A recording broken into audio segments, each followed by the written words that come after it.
few seconds early. Let's see if we have anybody here yet.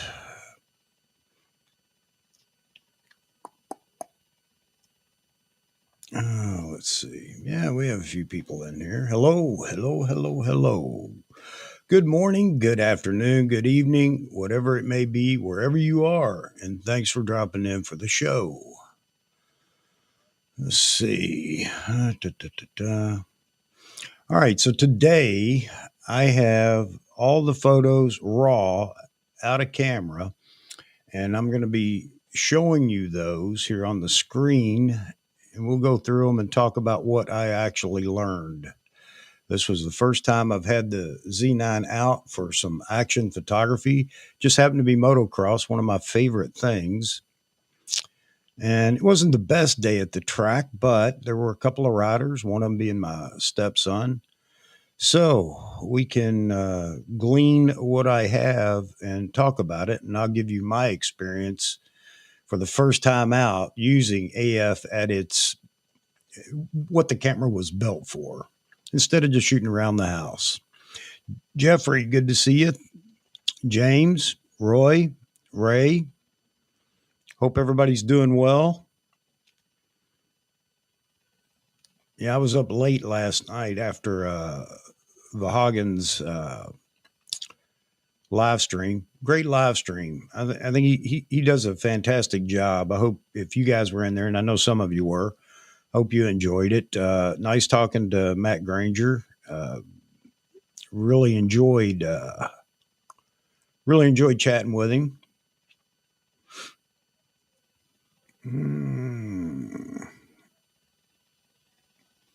Yeah, it was a good show, James. I enjoyed it. And I thanked Vahagen for letting me be a guest on his show. And we talked after the show last night, and I think I'm going to be joining him for some more of his live streams, which I really do enjoy. A lot of people in the chat last night, and somebody brought up a great point that I think there's a lot to be learned in the chat. A lot of knowledgeable people, just like here. And, you guys are smart, and you guys are answering your own questions in the chat, which I think is fantastic.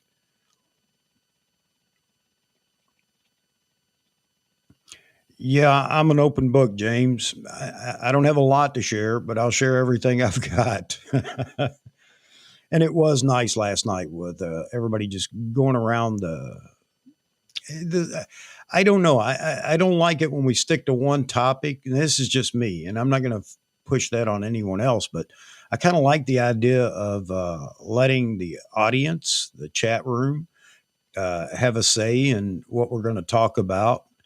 And it seems like we share a whole lot more that way. Videos, just straight videos are great. That's for the reviews and the line by line and the strict format and everything else. But in the live streams, I think it's just best to just get in and start chatting and see where the conversation goes. And that seemed to happen last night. So, I applaud Vahagen for letting that happen. And I hope everybody else enjoyed it. I tried to comment in the comments a few times last night. I really wanted to find out what you guys thought of it as well. All right. So 3 days ago now, I had a chance to get the Z9 out. The weather finally broke in Connecticut for 2 days. It was actually pleasant. Unfortunately, out at the motocross track, it had begun to thaw, so it was frozen underneath about 2 inches of thawed ground, which made it ice skating rink. So the two riders that were out there were commenting about it. So they really couldn't push themselves or push the bikes the way they wanted to. Typically, they had to kind of take it easy, although they did get an opportunity after working the track in a little bit and developing a couple of lines to jump some of the jumps and things like that. So anyway, it was a great opportunity to get the camera out there. Now, if I had gone out there with my D5, it would have been no problem at all. And I've noticed there are a few people that are not really happy with their Z9. Now, I'll be honest. walking around the house, shooting around the house, I'm thinking, I don't know, man, is this really all it's cranked up to be? Because they're just, I mean, we're talking AF. AF is the big thing in the camera, excluding video. Video is its own animal and it's fantastic, but AF is the selling point for cameras today. And this was Nikon's chance to get back in the game in a big way. And I think they have. Okay. So I wasn't really, I don't want to say pleased, but I wasn't thrilled with the camera. Again, just walking around the house. And I tried to do something that's almost impossible, shooting tiny birds, titmouse, wrens, and sparrows, and you name it, flying at the speed of light with a telephoto lens and trying to track those birds. Just finding them sometimes was difficult. So anyway, that kind of had me down a little bit. Anyway, got out to the motocross track, and wow, I was impressed. So I was shooting with the 100 to 400, and I took the TC 2.0X out there, which made it a 400 to 800. 400? No, 200 to, what did I make it? Yeah, 200 to 800. Yeah, I'm losing my mind here. The lens I absolutely love for what I was doing. I learned a few things, and I'm going to share all that with you as we begin to go through some of the photos here in a minute. In the video, I don't know if you guys seen it. I've actually posted it over on, what was it, Nikon Z Facebook page, or it could have been the Z9 Facebook page. I don't remember right now, but I have it, and I'll bring it up and let you guys watch it. I'm not a video expert by any stretch of the imagination. This is one of the things that I'm learning right now. I'm really playing with. For live streaming, it's simple. However, for out shooting and actually shooting video, it's one of those things. There's a learning process involved. I need to get better at my post editing on video. So I'm kind of learning. You guys get to learn along with me. Maybe you're an expert at it, and that's fine. I'd love to hear from you. And I'll always seek your, constructive criticism on what I'm doing in post after the fact. Of course, you get to see it and then critique it. But the camera was a breeze in the video mode. In video, the AF was phenomenal. You'll get to see that. I didn't notice any rolling shutter to speak of, and there are plenty of vertical things in the background in the video. And as I'm panning, I actually edited the one video that I'll show you. And I only did that because I was shooting at 4K 120, and I wanted to slow it down in post too. Show you the capability at 4K 120 or 120. And when the bikes are at full speed, normal speed in the video, there are plenty of things in the background to look at for rolling shutter. I didn't see any, so I was really happy about that. But then again, I'm sure that there will be experts that are going to weigh in and they'll find something wrong with it. It's pleasing to the eye to me. I don't think any other consumer for that with the video would have any problems with it either. So we'll show you that in a minute. As far as the AF goes, I shot in 20 frames per second. Scared me to death the first time I pushed the shutter. I mean, it's just a powerhouse with that 20 frames per minute. Now, I know other cameras do that as well, but this is my first experience other than around the house, which just wasn't significant. But out there at the track, I hit the button, I hit the shutter at 20 frames per second. It's like, wow. I let go of it real quick because I'm thinking, man, I'm going to go through a card in no time if I do this. I did shoot some 120 frames per second in the 11 megapixel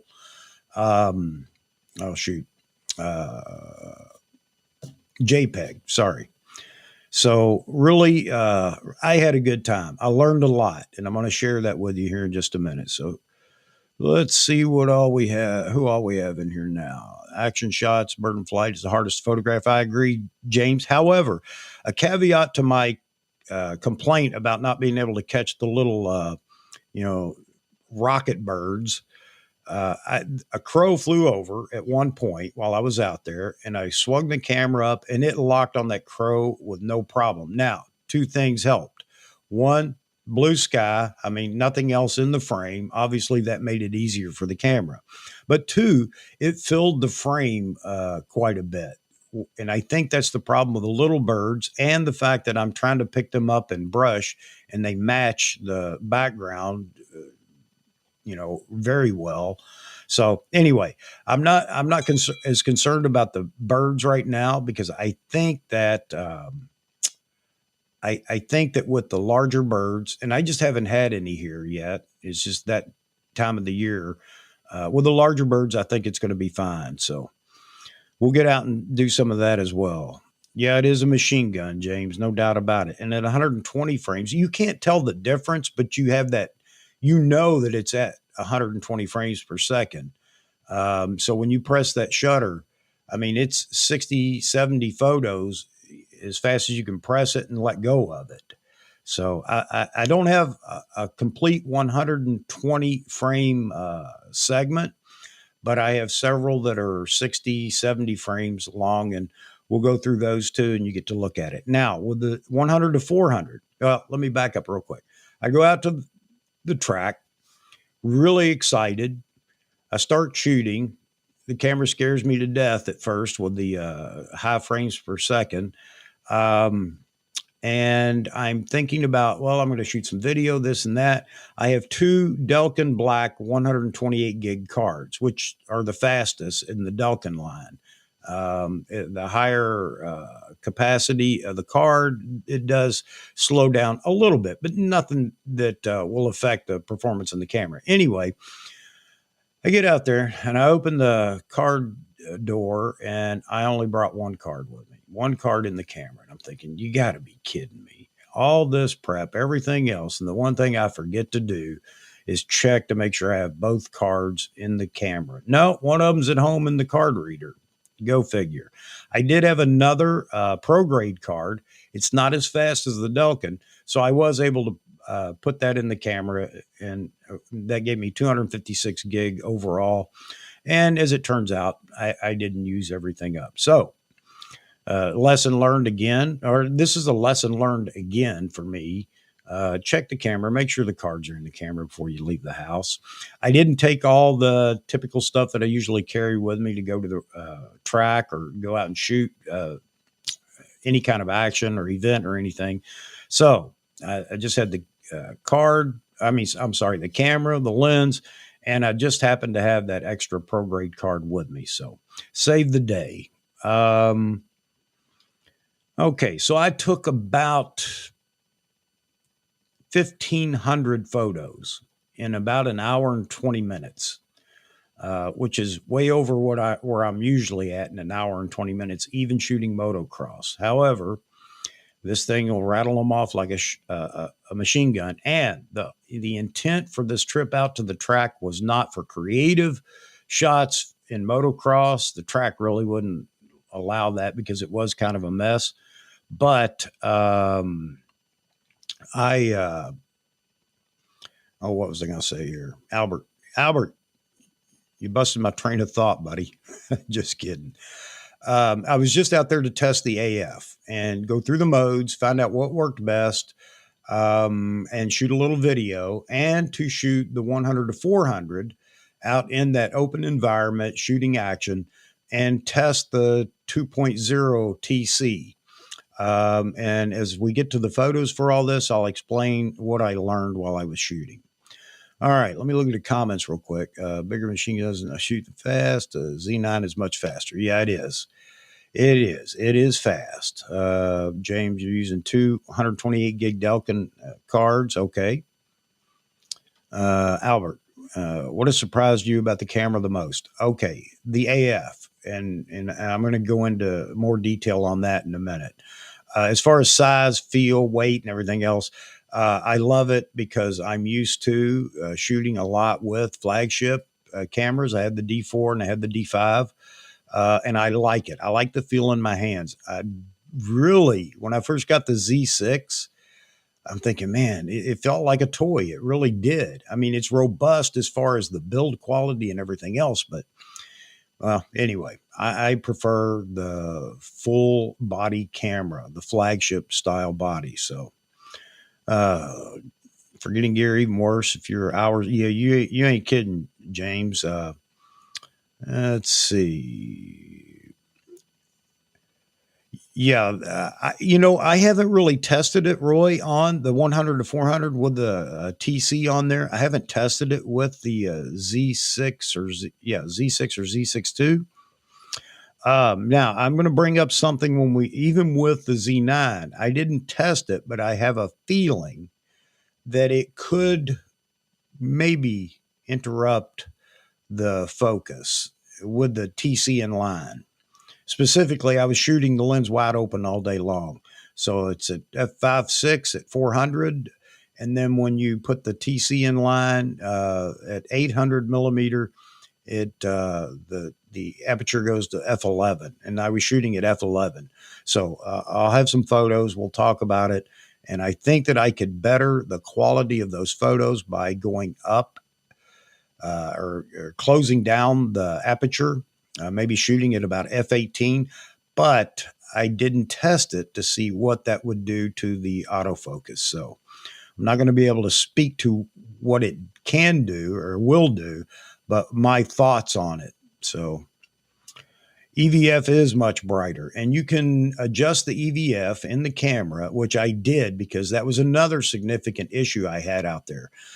Shooting to the southeast, in the southeasterly direction, the sun was definitely an issue. I couldn't see the panel on the back of the camera, the LCD, and even looking through the viewfinder, it was difficult to see the subject. It was just that bright, not the EVF, but the sunlight. Even though it was overcast, there were holes or gaps, and it was bright. So I at that point I just aimed the camera at the rider and held down the shutter button and hoped for the best. After I reviewed the photos, I found out it was spot on. We'll talk about that more when we get to the photos. And I know you guys are waiting to see the photos. Yeah, very few cameras would autofocus at f11. So you understand why I say I do have some concerns as to whether it will or how well it will do at f18. But I think that's about where you're going to need to be with that TC inline on that camera. It's still very acceptable, and you'll see in the photos. However, it could be better. Now, at 400 with no TC, the photos are absolutely sharp. Considering the ISO I was shooting at and the learning the AF system in the camera, I think you'll be as impressed as I was. Which telephoto are you talking about, James? They're 800, that 800 millimeter. I think it's f11 as well, or starts at f11. That's wide open. Ordinary filmmaker Simon over on his channel, he's talked about shooting his 800, and it is difficult. That's one of the things you're going to have to accept is low light. I mean, that it's going to be an issue, and it's just something you're going to have to deal with, either with ISO or you're just going to have to put it away. So, and he talks about that shooting. You're going to have to slow the shutter speed down considerably, so it's not going to be a real action photo in low light, or action lens in low light. Okay, so yeah, bright days are great for the at f11. Obviously, I don't know what f18 would do, but I have a feeling that's about the sweet spot with that TC in line. So I'll get out in the yard, I think, and try that just to see now that I've had it out at the track.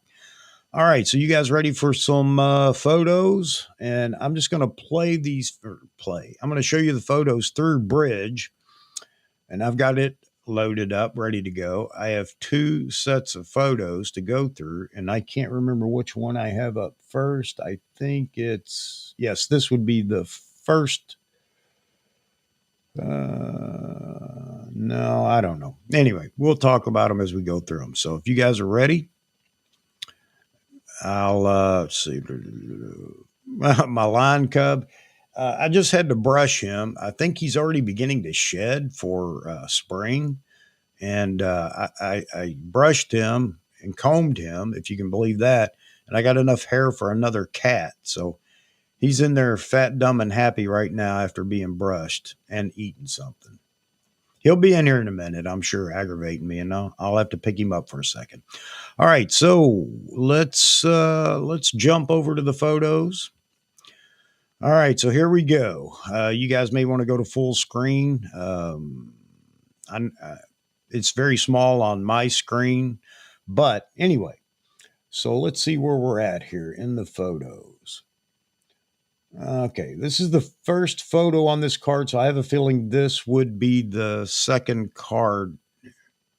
Or spill over to this, or shoot, what am I trying to say? Overflow. I had the camera set up. I don't ever set up for duplicate photos. I know a lot of people do.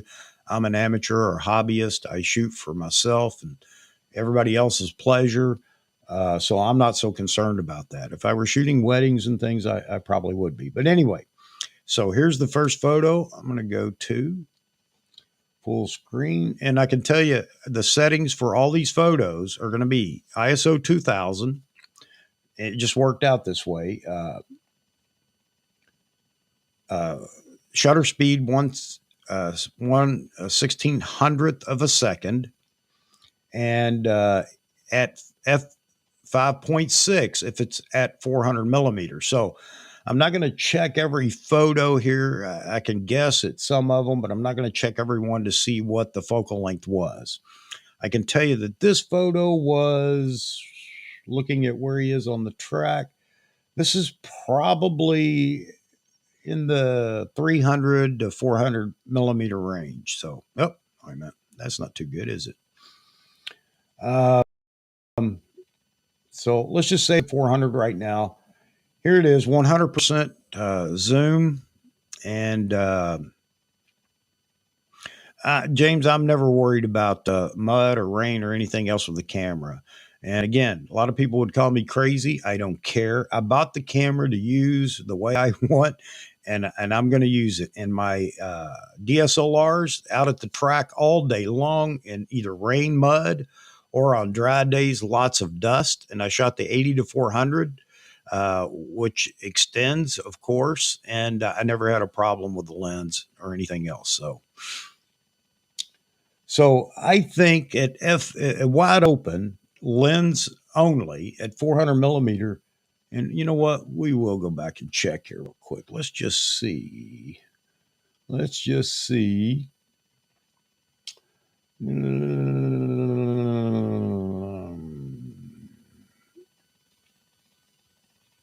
Okay, where is it? It's a 21 megabit file. So, yeah, this is a 400. I think most of these will be. So, anyway, here it is 400.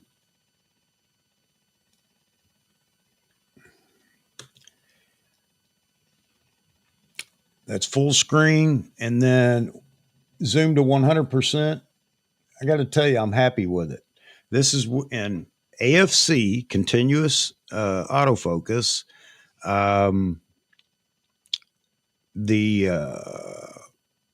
Shoot, wide. I don't know. I went back and forth from wide small to wide large. I don't know which one this one is, which setting it was on. And I said it was vehicle the other day. I had it set to auto, so it would choose people, animal, or vehicle. And it every time chose the bike. Okay. It didn't 5.6. I guess there's enough depth of field, especially at that focal length, that everything was in focus and everything was pretty sharp.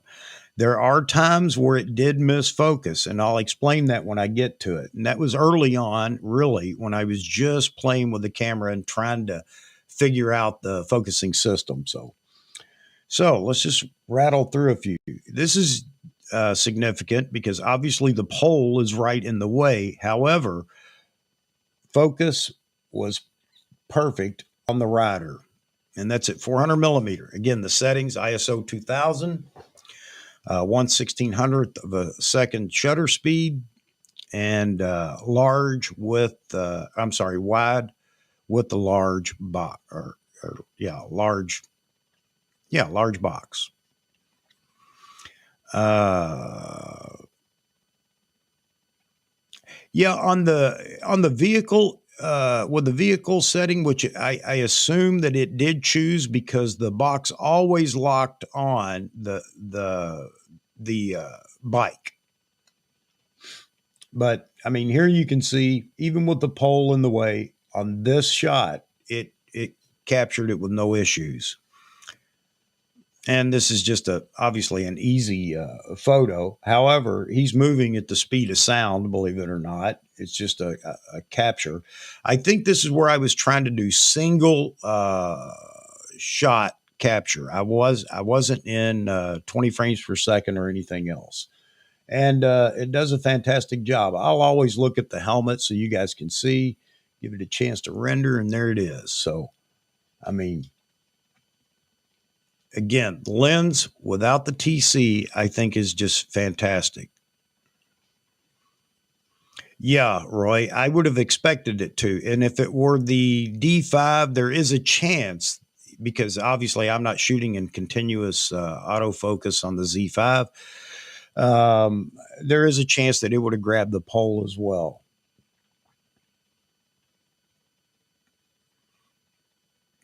Yeah, I do too. I'm addicted to that sound and the smell. The exhaust, that race fuel. So anyway, I'll go through a few, just let you see here, and then we'll get into the autofocus or high frames per second. So yeah, I think this lens is plenty sharp enough for me. You stop it down a little bit to f8 at 400 millimeter, and I think the thing will just sing, no doubt about it. Here we go. All right. So let me run through this real quick. Yeah, these are all singles. We'll get to the autofocus, but 400 millimeter, and bam, it's just fantastic. You're going to see a little bit of noise at ISO 2000, but not too bad. Let's go to 200%. Yeah, we might have gone to 400. There we go. So here's a 200% zoom. And it's noisy, so obviously the edges aren't so sharp. Now look at the white here. This is something I noticed on the edges where you have the shadow and light. There is what I think is some chromatic aberration, just a little bit of purple fringe. But again, this was extremely bright out there, even as overcast as it was. I don't know. It was a strange day. At 200%, you can see his face behind the goggles, but now the noise is beginning to show up a little bit. So there's 100%.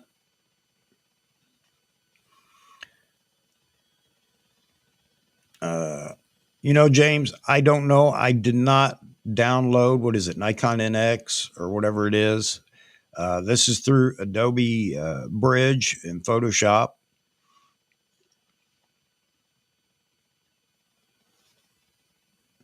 Now, for what I do as far as motocross goes, all these photos are absolutely acceptable, because now you can go into post and really clean this up. I did that on a couple of images.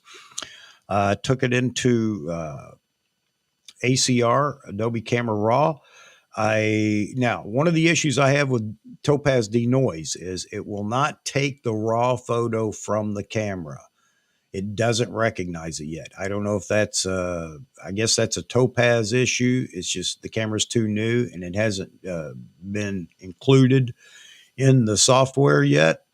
But once I go into Bridge, I can use Denoise as a plugin in Photoshop and actually use it on the raw file. And it does a real good job. I'm really impressed with Denoise. So I have one of these photos, I think, somewhere, and I'll show you here in a little while. where I ran it through denoise and sharpening in DxO, and it's fantastic, man. Uh,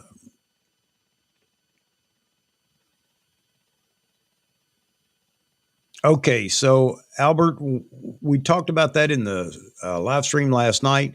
Here's something I noticed, that the box may be lagging behind or in front of or below or above or whatever the rider.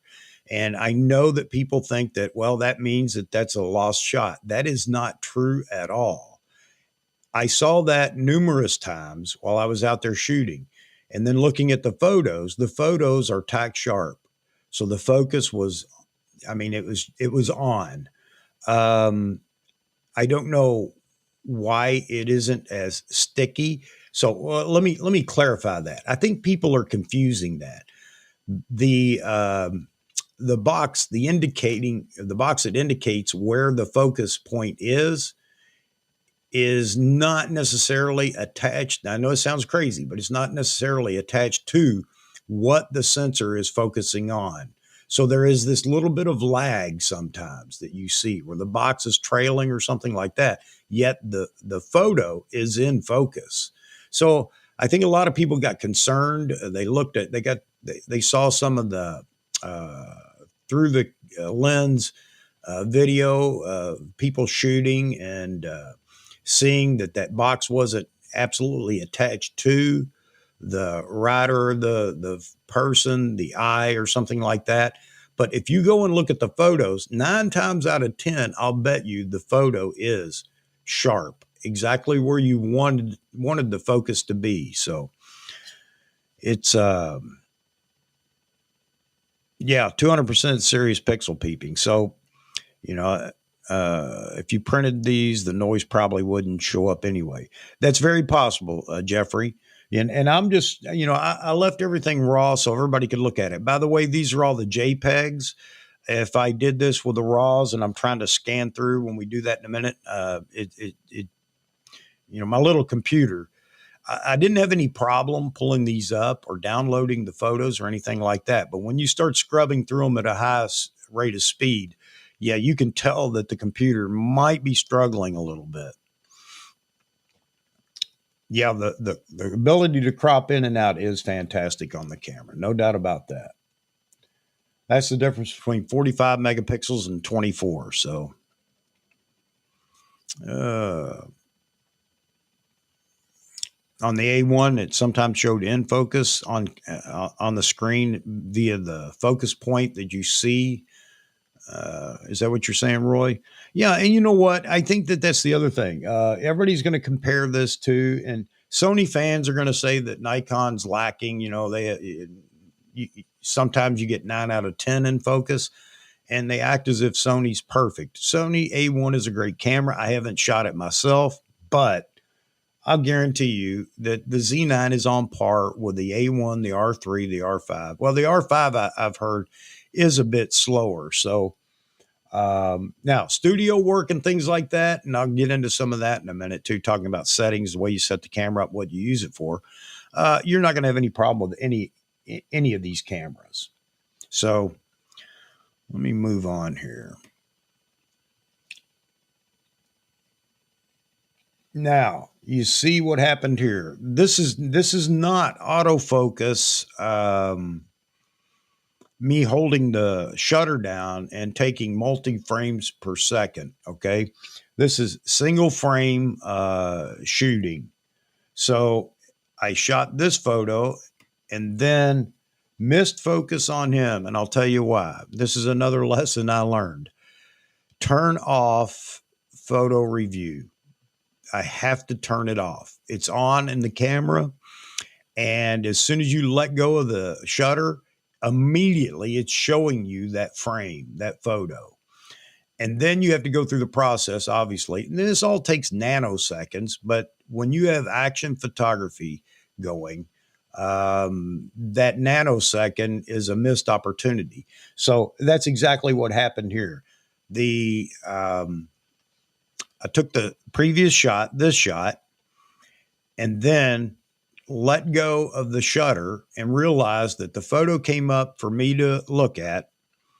Um, yes, actually, I was aiming the camera. You can see where I'm the center of the frame here. I wasn't even close to him, so it's my fault. And this is something I learned while I was out there. Sometimes it isn't the camera. I know it's hard to believe. It's our fault because we're perfect and we're the greatest in the world. With all the photography or all the shoots that I've done as far as motocross goes, and I've shot 4 nationals. Um, Little things that get in your way sometimes will cause a missed opportunity for a photo. In this case, it was a new camera, trying to figure it all out, and the fact that I had what's the photo recall or whatever it is, review or whatever on auto. So after every shutter press, as soon as you let go of the shutter, it's going to show me the photo or photos that I took.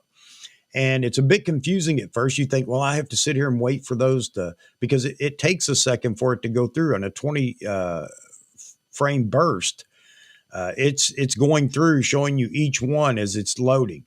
Now, that doesn't mean the camera can't re-engage and go back into shooting mode. You absolutely can, which I learned.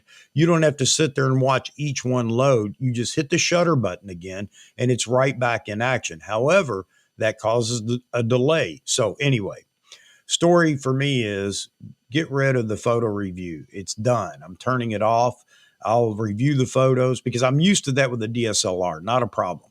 But with this camera, if you're shooting a high frame rate, that's the last thing you want is to get that photo to pop up, and it kind of confuses you for a second. You realize you can just press the shutter and go right back into action.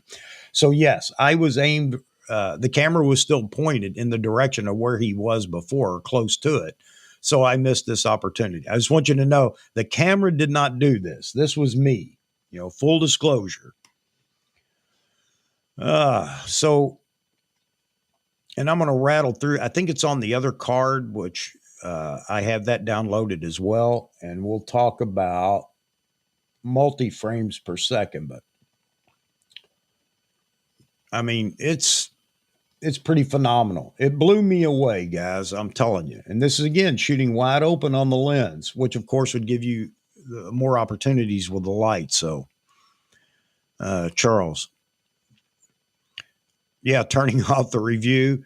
And I hadn't shot any action or anything like that with the Z6 or Z6 II. So I hadn't even thought about it. But I learned my lesson out there. And it was a good lesson to learn here. That's what this whole shoot out there was for. Shake out the camera and give me an idea on what I need to do to set the camera up, which is another thing. This is an animal, this camera. It's not like my DSLRs, okay? You have so many options. It's a mini computer in your hand that actually takes photographs. And it's going to take me a while to get all the settings, function buttons, and everything. Other buttons may be remapped and all those things in where I want them and how I want the camera to perform. The shooting banks I'm very interested in, moving from action to studio to video to so on and so forth. And I started playing with that, but I've got a ways to go to figure out everything about the shooting banks. And I do have it set so that I can press the #1 function button on the front of the camera and it displays shooting bank. And all I do is use the rear wheel to go through the 4 shooting banks, A, B, C, or D. So it's very fast, very intuitive. So the other part too, after setting the camera up, is the muscle memory built into automatically grabbing the right function button or right setting button or whatever on the fly and being able to do that quickly. With the DSLRs, it was simple. With this camera, there's so many things that you can change and set that I'm going to have to develop that muscle memory with it. So anybody that has it, you probably understand what I'm saying. Anybody that's looking at getting it, if you do, understand that it's beautiful. You get it out of the box and you think, man, I'm used to DSLRs or flagships or everything else. I can just pick this thing up and shoot. And you can, but you can't get near its potential until you learn the camera and get the camera set up the way you want. So Yeah, Hudson knows his stuff, no doubt about it. I watched his as well. Here we go. We got a spam risk from Jamaica. I don't think so, although I ought to accept it.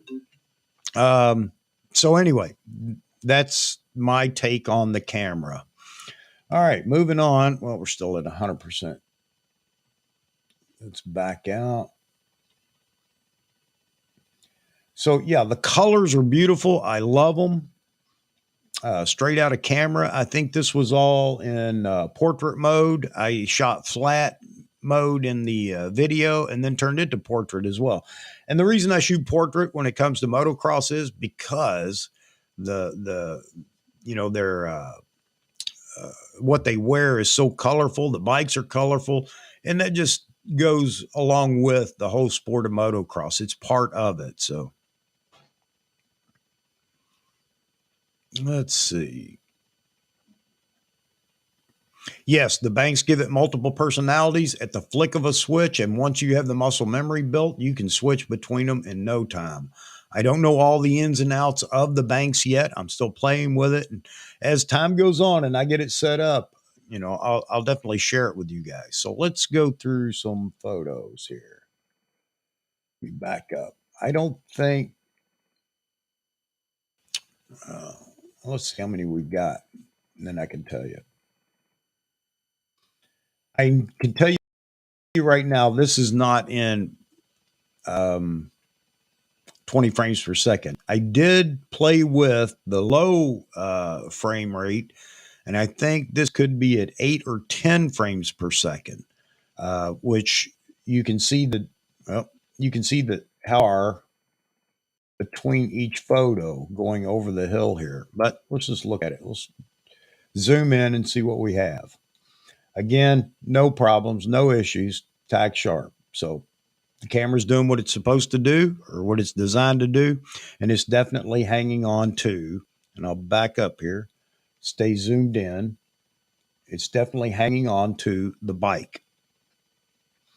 And I say the bike, and then in a few minutes, I'll be able to show you where just the angle and everything else. The bike is sharp and it's sharper than the rider. Not by much, but by some. All right. See if we can find anything else interesting. We'll zoom here just to see the face, and you can. Are the eyes in focus? Just the fact that I can see his face through his goggles is great. I'm happy about that because sometimes that is the photo, believe it or not, the expression on the face, even behind the goggles. And I was successful at times with my DSLRs. So, um, let's see what we got here. Okay, so yeah, I think this was the slower mode. Uh, and we'll let it render. So a lot of reflections too. No camera can do anything about that as far as seeing the face through the goggles. But here's a good opportunity. Yeah, a little bit.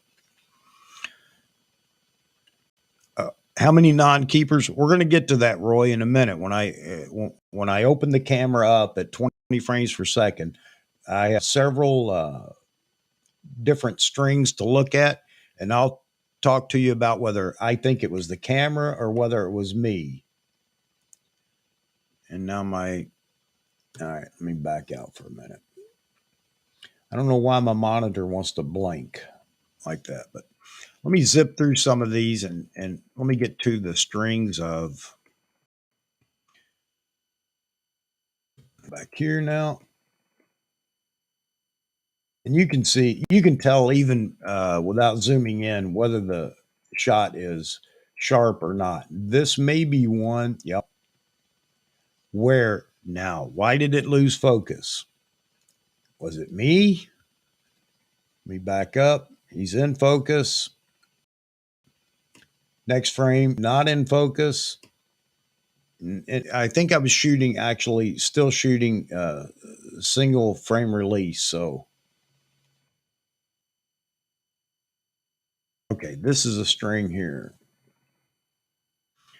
All right, so let's zoom and zoom in, and so not absolutely sharp. Let's see when it picks up focus.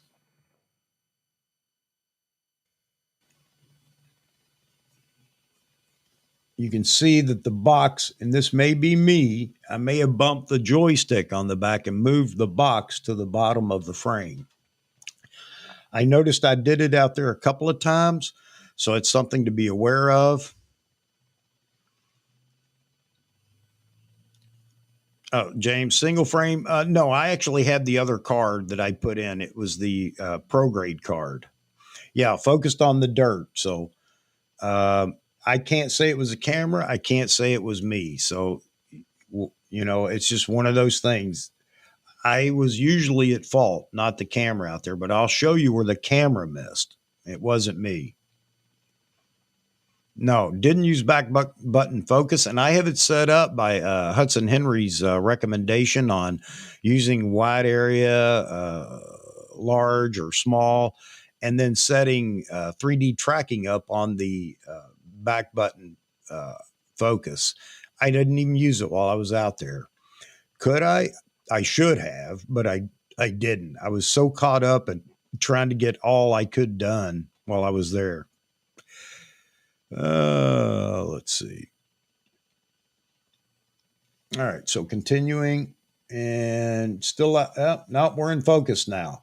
So I think this may be the case is that I had the box all the way to the bottom of the frame, and that will cause a problem from time to time. I mean, you have to have that large box um, up over or in very close vicinity to the subject. So, anyway, and as you can see, we're good here. Good here.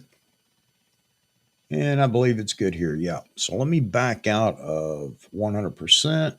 Let's back up. And yeah, this is not 20 frames per second. I can tell you that. It's 20 frames per second is obviously almost movie like. So we're good here. This is just the 1 to 400 with no TC involved. All right, moving on. But again, extremely happy with the camera. It's just a matter of me actually learning to use it.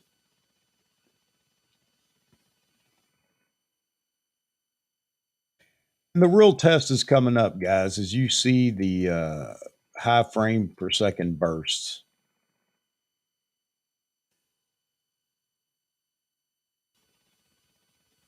Looks good. All right.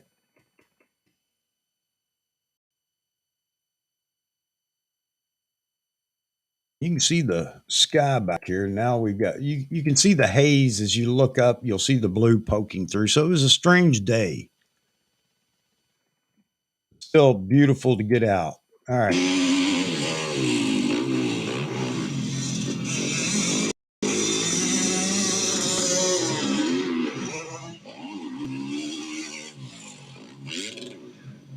All right, I'm going to play this again.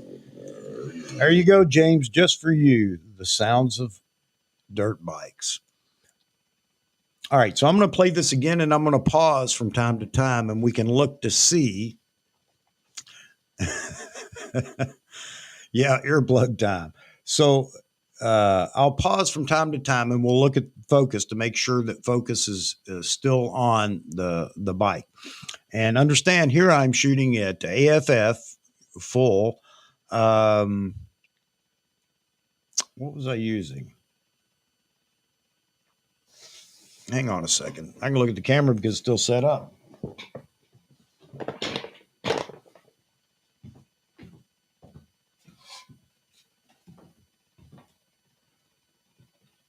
Okay, so all the video footage was shot AFF wide S or small and auto detect between human, animal, or vehicle.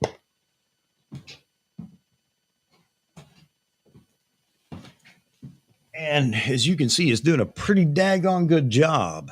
All right, so here goes the video again, and I will pause as we go along. Okay, back to the beginning here real quick. Autofocus, I swung the camera around because I just put it in video mode, and let's see how fast it picks him up. All right. In the space of about 20 feet, which on that bike is about a nanosecond, it had caught focus on the bike and the rider. And let's see if it sticks with it.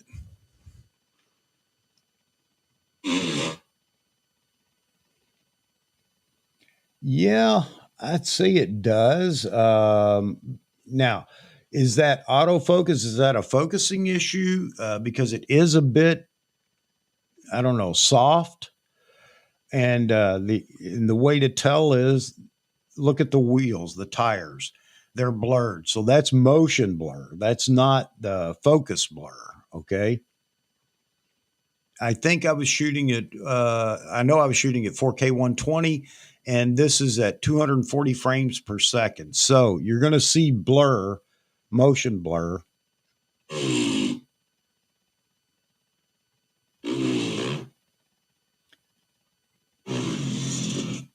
Staying with him. It's glued to him.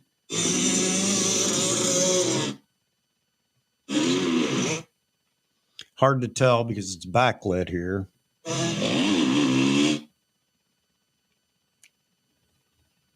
Hard to tell whether it's motion blur, but I'm going to say it's motion blur. Yeah. No, I don't know. That may not be. I don't know what happened here. So.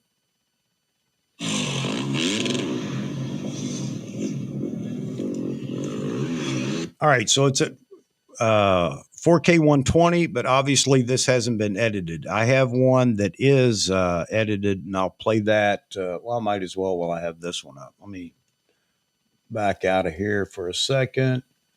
Go over here. Okay, this was edited in Final Cut Pro. So I could slow it down to the 120. So here you go.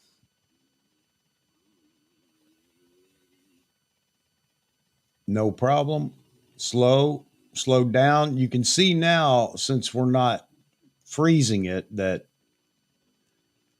everything's still tack sharp.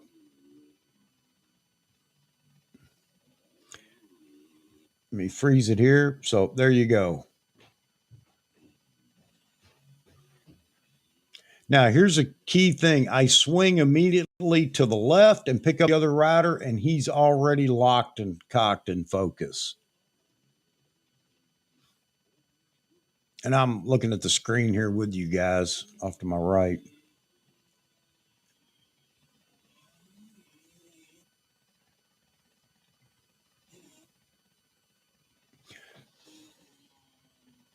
So there you go. Shutter speed was 240. Yeah, I agree, Jeffrey, and most of it is. Although there is the one scene I showed you a minute ago, I'm not sure because it really didn't appear to be motion blur. It was way too soft. But when you slow it down here in the video, a lot of that goes away because the rider. And that's the thing to look at. The rider isn't moving as fast as the tires are spinning, obviously, but the tires spinning, being blur, shows you that there is motion blur in effect. So anyway, I'm no expert, but I'm extremely happy with what it's doing in video. So let me go back to get back in bridge here. And I'm willing to play these things over and over for you guys if you want and hold a photo or whatever. I'm just trying to get through it so we can see what the camera was doing. So we've had enough of these, I think. Let me see if this is a string of high speed. No, not really. But We'll play it real quick. Let's just see. Okay, here's a sequence I want to. Well, this is interesting too. Through the fence and all the obstacles in front was tracking him. Let me see. Let me back up. Okay, so this is before he hits those obstacles. Obviously, we're in focus. Next frame, the fence is in the way and everything else, and still in focus. Very impressed with that. That's auto. That isn't me recomposing and reacquiring focus. Oh. Now, swinging around, this is off the cuff to acquire the rider as I turn the camera around. Oh, wait a minute. 2, 3, 4, 5, 6, 7. No, goes to it. Yeah.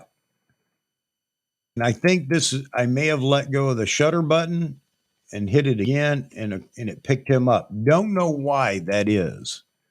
I can't answer. It may have been the camera. Uh, it I don't know. It could have been me doing something wrong. So I don't want to blame the camera for everything.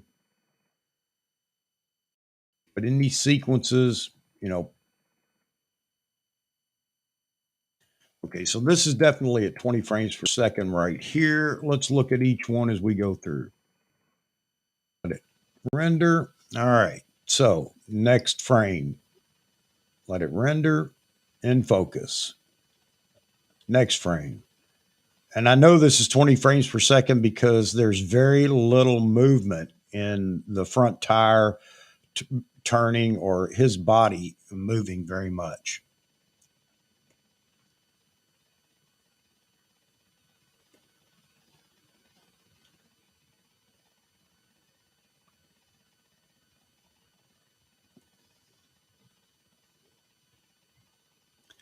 So this is the camera, autofocus at 20 frames per second. And in this sequence, not a dropped frame.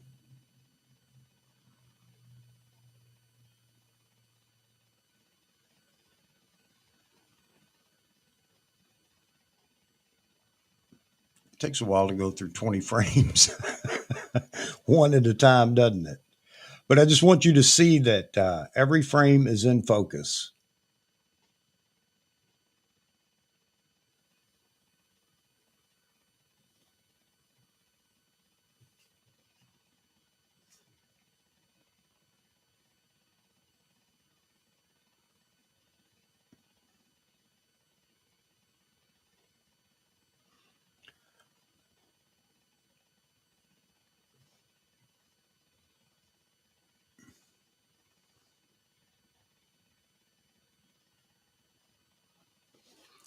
All right, let me look at the comments. I'll pause right there. Yeah, the camera's doing a fantastic job, James. Tom Hogan made the same observation. Nikon and Sony both lie on EVF AF accuracy. Nikon EVF not is focused.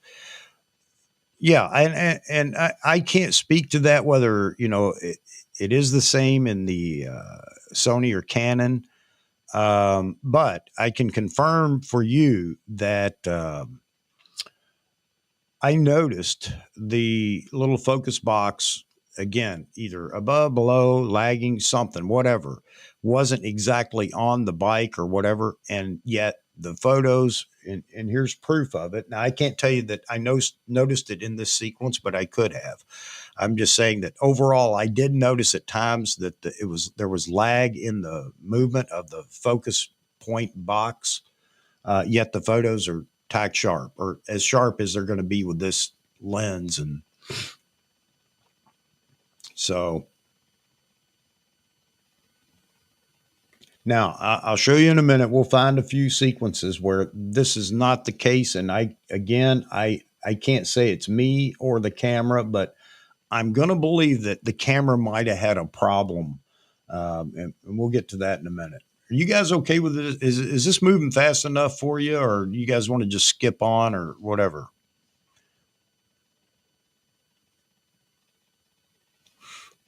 I'll wait for an answer there.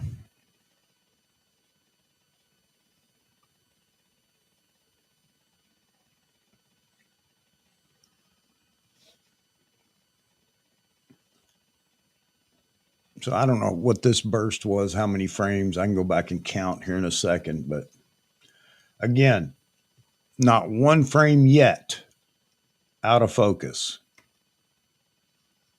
And this is, I think this is, may have been the first real string that camera problem, send it back. And this is where I get impressed. Now, I want you to notice in the, over to the right edge of the frame there, looking way back in that parking lot, you see the little yellow looking thing or whatever, the little group or whatever it is. Uh, yeah, I had a beer in the other hand. um, anyway, back there, and I'm trying to direct you. I don't have any way to point at it other. I've got the cursor circling it right now. Maybe you can see that. I want you to keep that in mind because here in a minute, and this is probably 400 yards from where I'm at when I'm going to take some photos of that in a minute and let you look at that as well. So I was really impressed with the lens, not just the camera, but the lens as well. So anyway, we'll keep going here and you can see now this is interesting because he's in focus here and then we're going to go, he hits the, behind the fence. Now, I think what happened here again, and you know, this is what aggravates me sometimes with people that are reviewing these things, is they don't take into consideration that maybe you did something wrong or whatever. You see that we're completely out of focus on the foreground here, and in the next, it's in focus. So what's that tell you? Obviously, the camera. Again, I may have had the focus box a little low in the frame or high or whatever. And this is something I've got to learn to do is, you know, make sure that I'm not fumbling around with the camera and moving that focus box, which I obviously was doing while I was out there. So anyway, it lost him and focused on the foreground. But I challenge the competitors. You know, 9 times out of 10, you may get it, but there's going to be one time that it just doesn't continue to track. So, yeah. And are we going to get any sharper? I don't think so. Okay. Well, then, oh, well, we've got this, the fence down here at the bottom. Now, I think if I remember correctly, the next shot, so this is close, but yeah, maybe, I can't remember. So, I don't know if it was the camera or the fact that and you could say it's the camera. If you move that focus box, then you can say that it is the camera because it can't find the subject. And this one, let's see if we recouped. Yeah, absolutely. So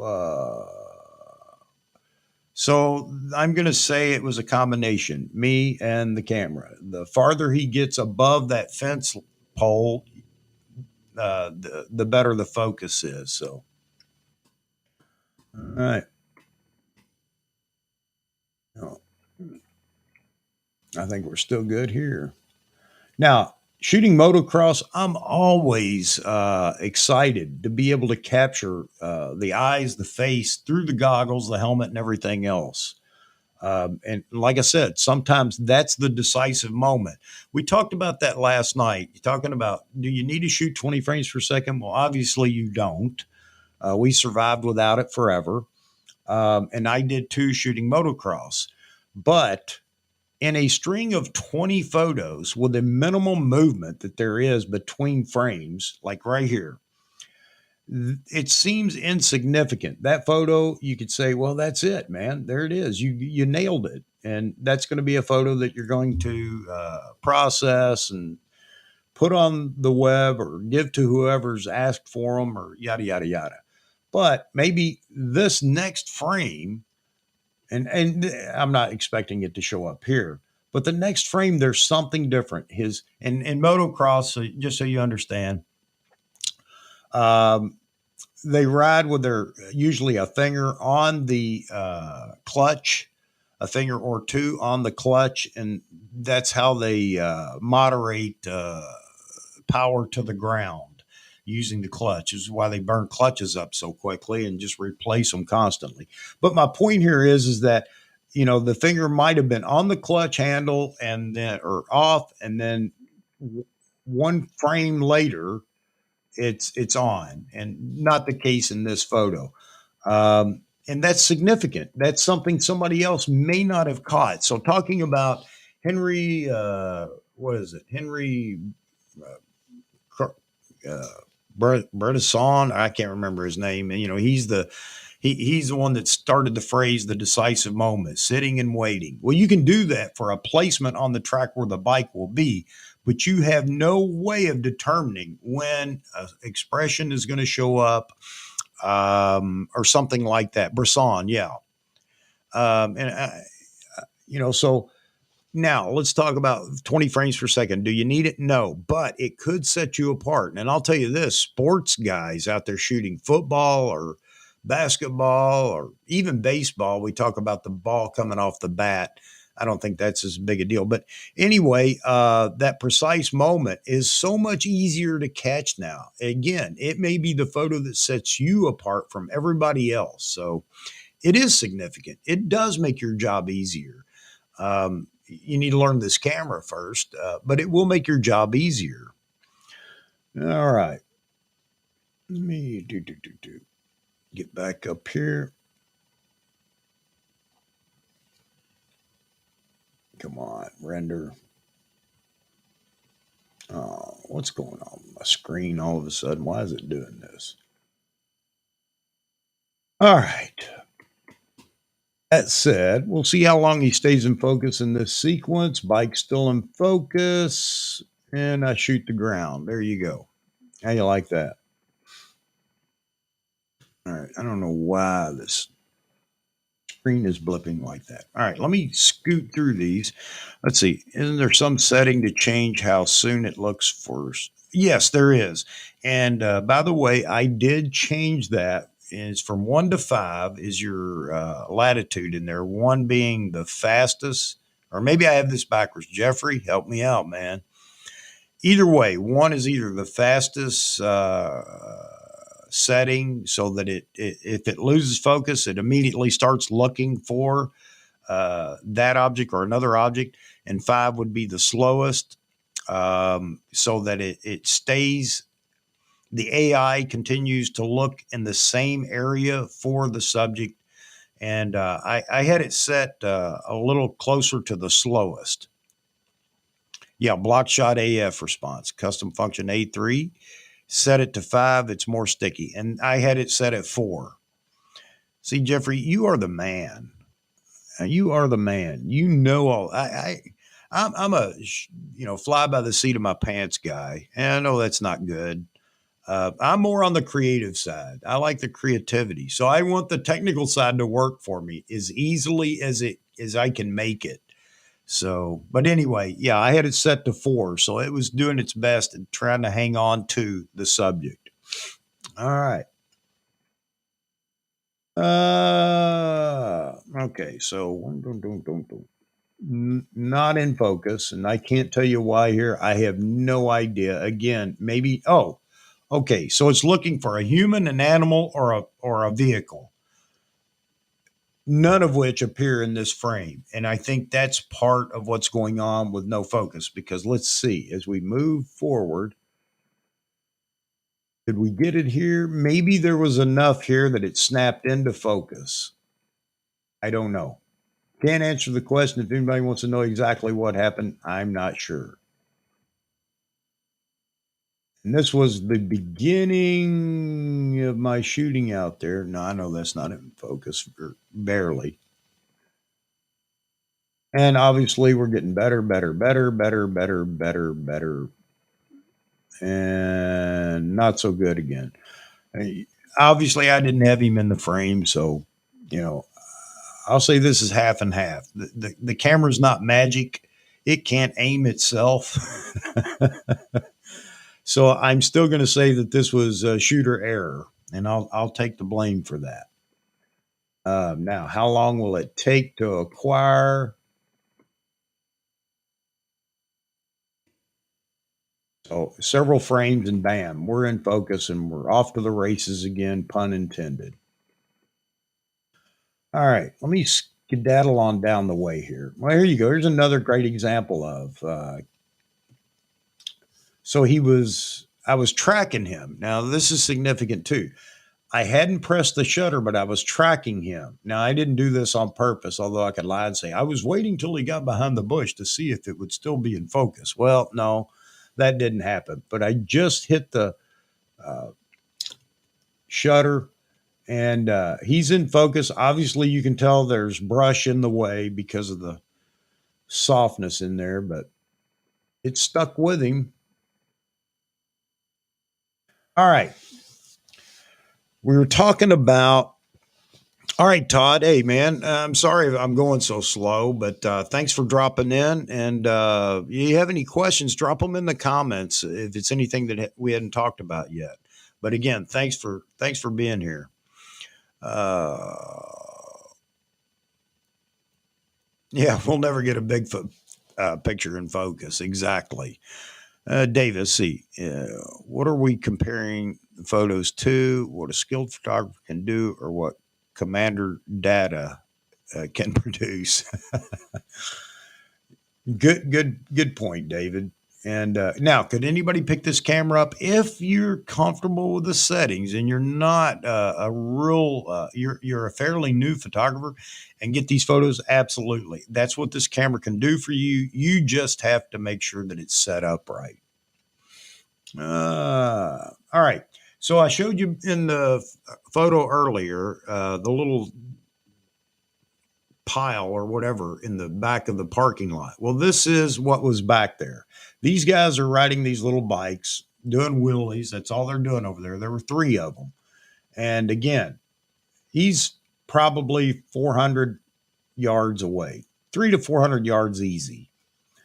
Is that soft? Yeah, it may be a little bit, but 400 millimeter, and he's that far away.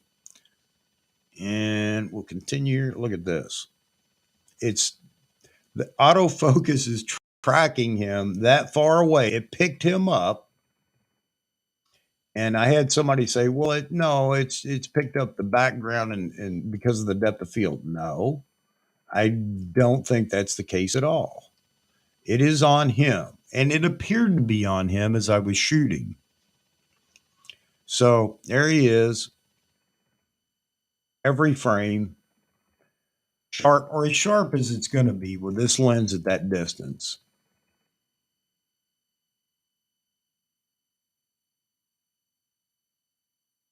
Pretty amazing. All right.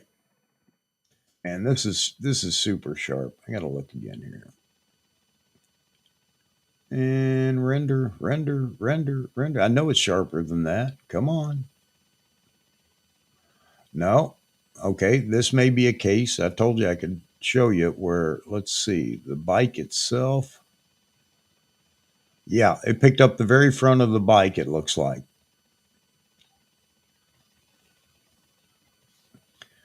And for me and what I shoot in motocross, this would be a suitable photo. It's not one of the great photos, but it would work. I gotta get rid of this. All right. Yeah, pretty good. I mean, considering the lens and what it costs and everything else, I think it, pretty good. Up here, let's see. Oh, my. All right. Are we going to come on? Here we go. All right. Let me get. Here's these guys again. And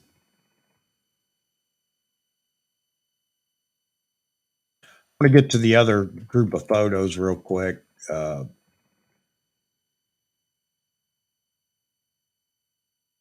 I was fascinated with these guys. And at one point, one of them's looking at me and he drives all the way up the hill over to the track and asks me what I'm shooting. I guess he thought I was out there spying on him or something. Let's see.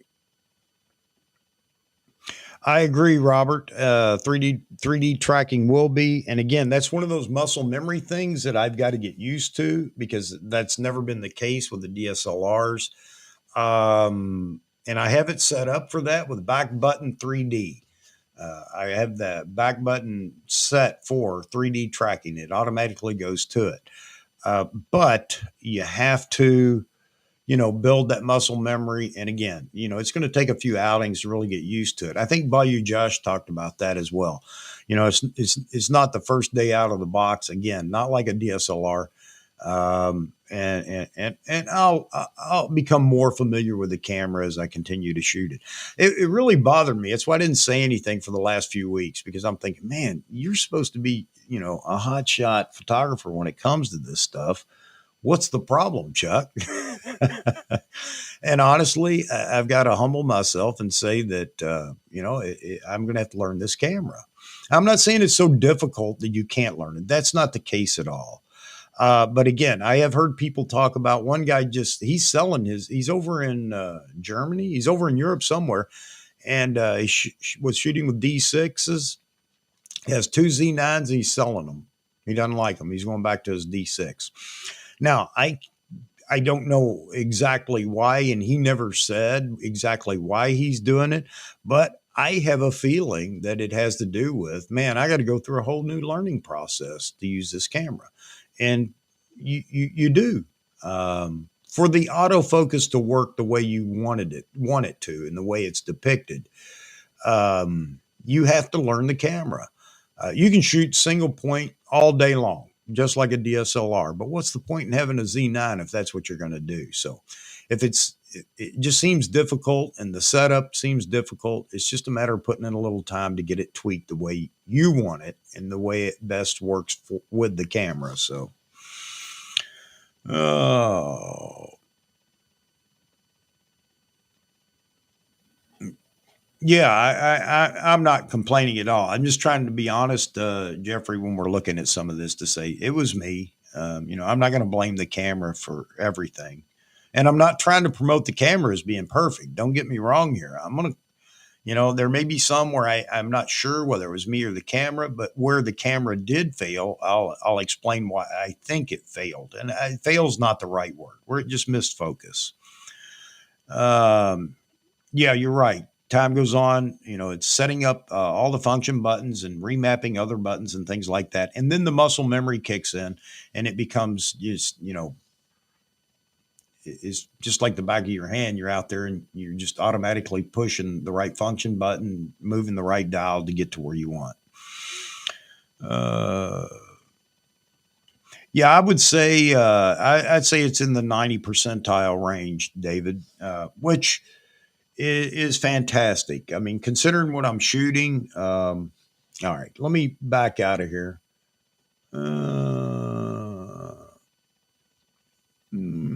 Let's go to, yeah, here we go. Okay, this would have been the very beginning.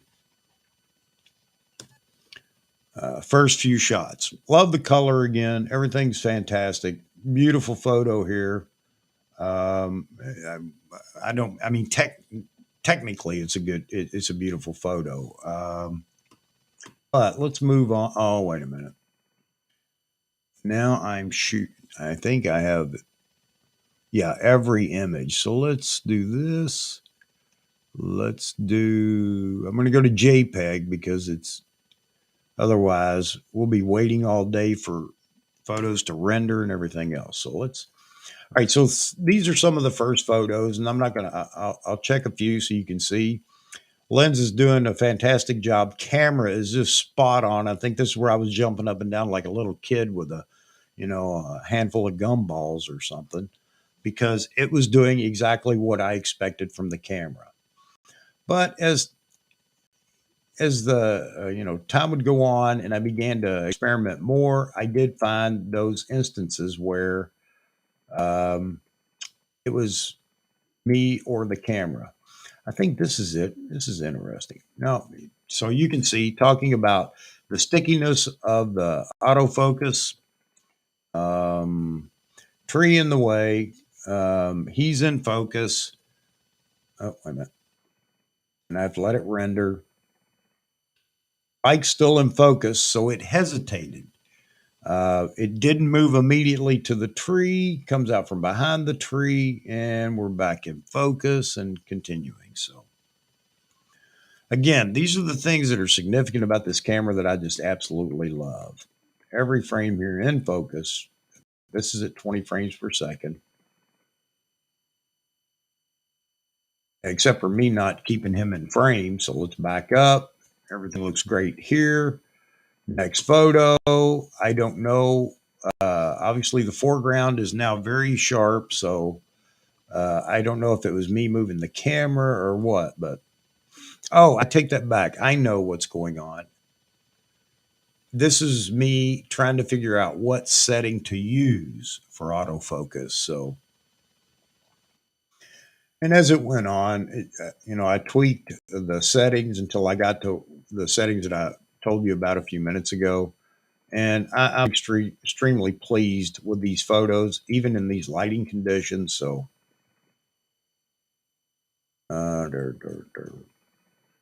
obviously, you can tell that he's moving slower in some of these because you can see all the knobbies on the tires. Here's a great shot of I would almost I want to believe, since I have it in auto mode, it was looking for the face or the eye.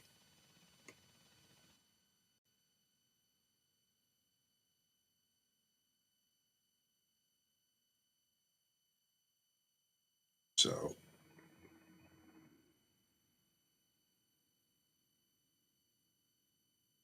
okay, that's interesting. Now, what do you think? In focus, and I'm gonna play this back or play it at full speed here. The out of focus. What do you think caused that?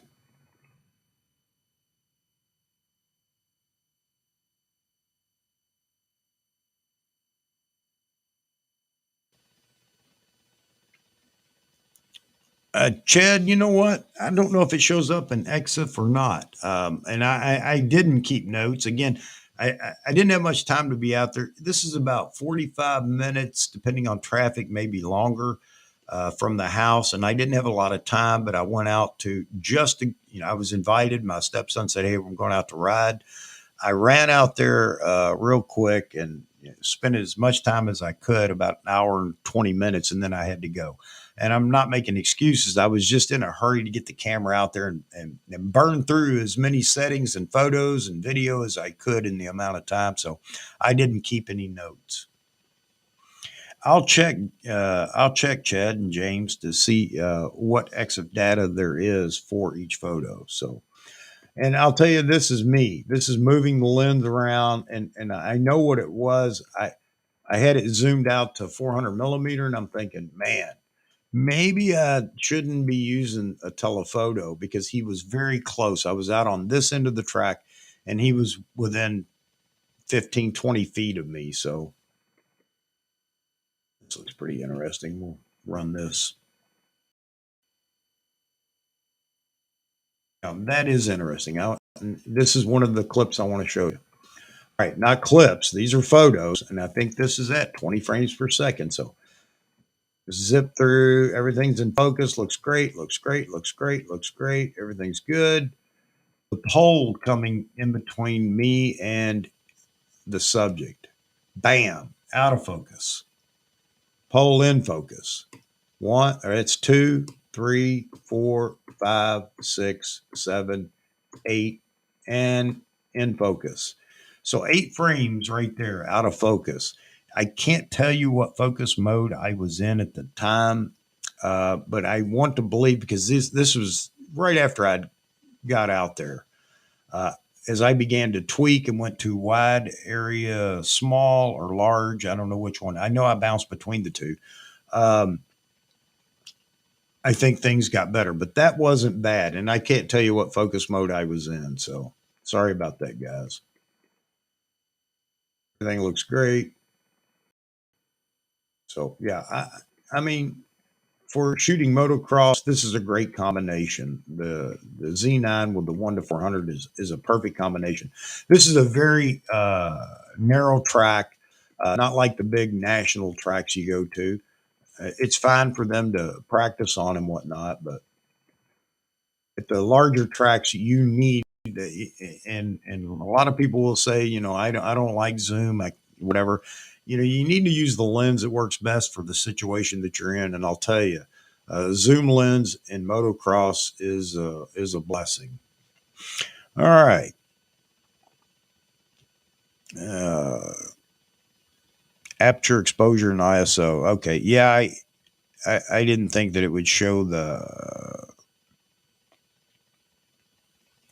AF modes and whatnot.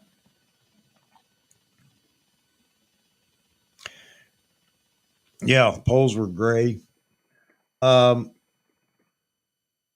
Now, let's see if it happens here again. Everything's good. No, and of course I'll let my finger off the shutter. Looks great.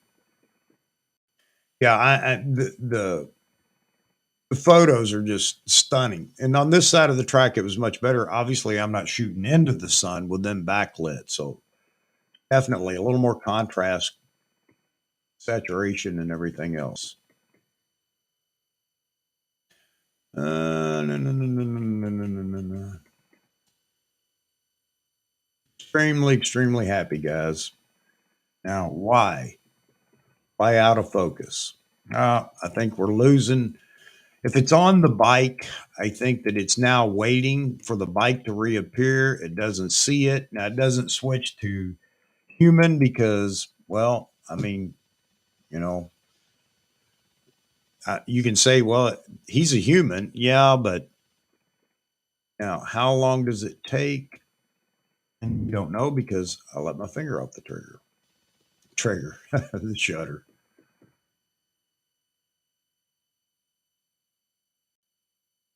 Huh. Another little blink right here. Why? Don't know. Can't answer it.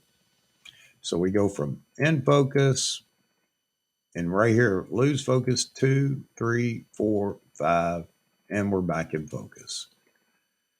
Don't know, gentlemen, but you know what? It isn't enough to bother me.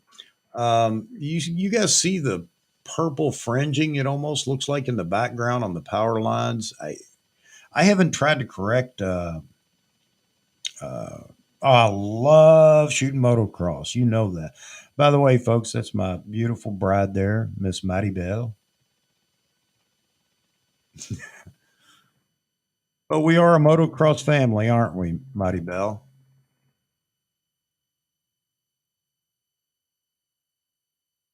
All right, so let's jump out here. Let's jump over to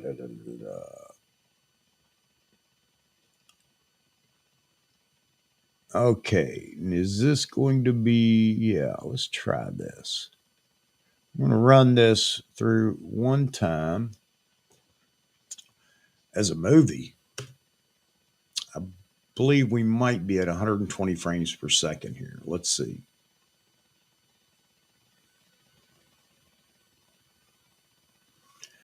There you go. Another video. Sorry, I'll just let it run. This is definitely 4K 120. All right, so let's go back. Let's go back all the way to the beginning. Anybody want to see this in real time again? I don't know why this first frame isn't in focus, but if that's not impressive, the next frame is in focus, and that is impressive. All right, David, thanks for coming in, man. All right, yeah, talk to you guys later.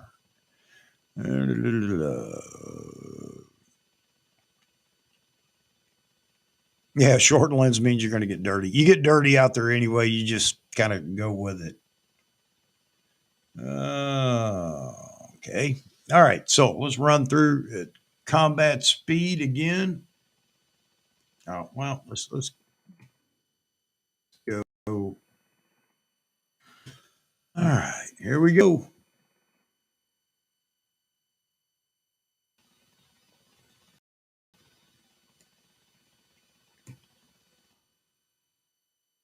Yeah. Back to the video. 4K 120, right out of camera. Some more. Again, playing with the autofocus in video mode. I have no idea what I was doing there. Let me tell you, it's not the easiest thing in the world to do. Shoot video at 400 millimeter. Just white balance to make the image warmer. A lot of the blue around the lines will go away. Have the same issue when shooting birds early in AM with blue skies, branches. Do the same thing. Okay, Jeffrey, you know what? I'll check that out, brother. I'll check it out. I was shooting at 5600 Kelvin, or actually daylight, auto daylight. Typically, I am shooting in Kelvin for most of the things that I do, but it's just one of those things I didn't want to actually deal with when I got out there. All handheld, Chad, everything. So, yeah, and I'm glad you brought that up because I am very impressed with the IBIS and the working with the lens VR. So this lens has VR, and with the IBIS, you don't see any hand jitters or anything like that in the video being handheld. Now, me trying to keep the subject in frame, I could do better at that. But again, I think if I had chosen to take some a wider lens out there, that wouldn't be an issue either. I wouldn't have to continue to try to keep him in frame. He would just move around in the frame. What's up, Mr. Nikon, buddy? Haven't seen you for a while. Let's see. Singapore, 2:25 a.m. Thursday morning, flying back to Dubai later today. Well, brother, are you going to Dubai to stay there a bit longer, or are you eventually heading back home?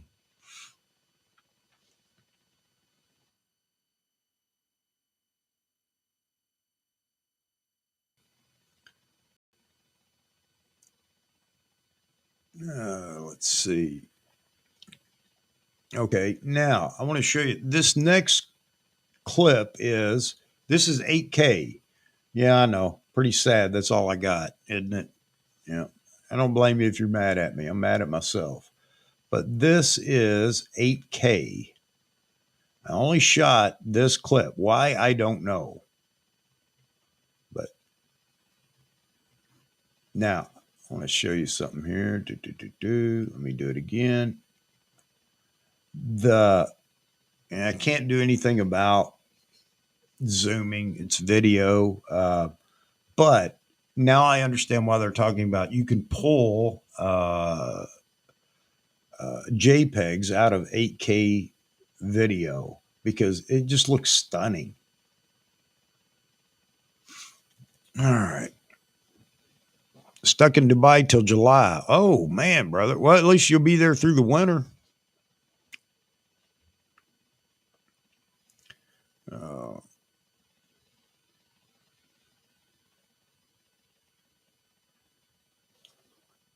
I'm reading your comment, Robert. Speed of which somebody is traveling is still difficult. Somebody to track, even poles in the background. Yeah, it is. So, honestly, it makes for a pretty good test bed for the camera and the lens. So, yeah, I wouldn't. I'm not complaining about the size of the track, or I hope I didn't sound like I was, because it is a great test for the camera and the lens. Let me jump over here. This is 8K too, I believe, or no? I thought I had video of it. Him. All right, here's my guys that are way over yonder and having a good time shooting them as well. But these guys are crazy. And I think this is at 120 frames per second. Maybe, yeah, I think it is. Now, let me get past this. What is this? How is this slow mo? I'll tell you how. I think the computer says, give me a break.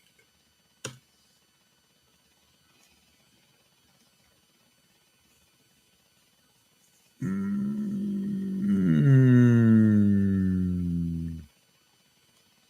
There you go. He's going to turn around and look all the way up top the hill where I'm at.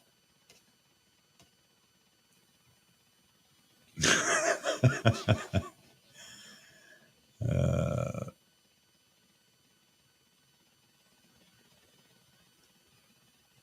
so I think, you know what? I want to check something. This may be at, yeah, that's at 120, I'm sure. We'll go check. Let's go up here and look.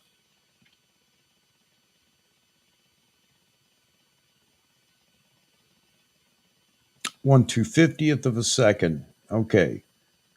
Again, this was early on when I was out there and realized, you know what, Chuck, you're going to have to speed up the shutter speed. This came up last night in the conversation.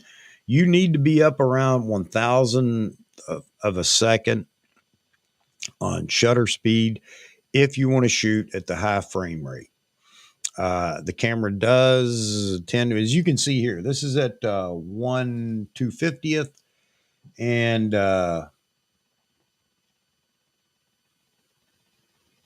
you know, how many frames it, I guess you could, it should work at 1/250th, but I think it is a bit slower in the high frame rate. And that was kind of confirmed last night.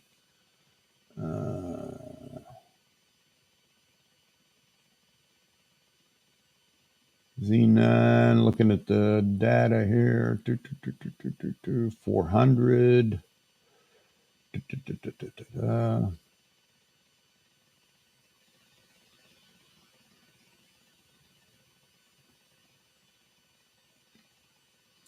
Yeah, I didn't think that it would show me setting for frame rate. However, the photo is only, Jeffrey, I'm going to count on you for your expertise here. So this is 2.8 megabit. Does that sound right for 11?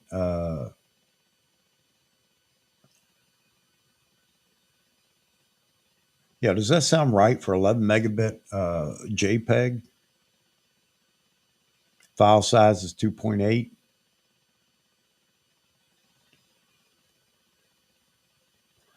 Maybe we can do some deductive reasoning here and determine what the frame rate was.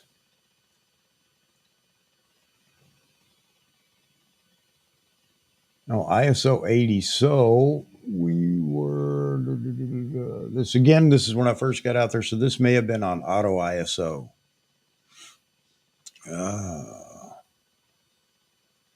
All right. Megahertz.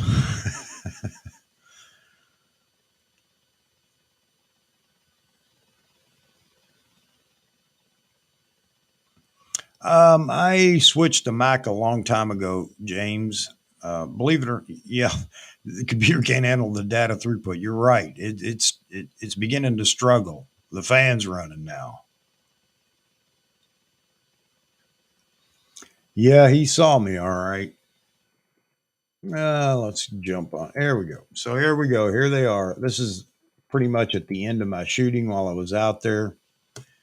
So the boys gave me a pose from all the way across the way there, and I promised him I would get this photo to him because he came up the hill and asked.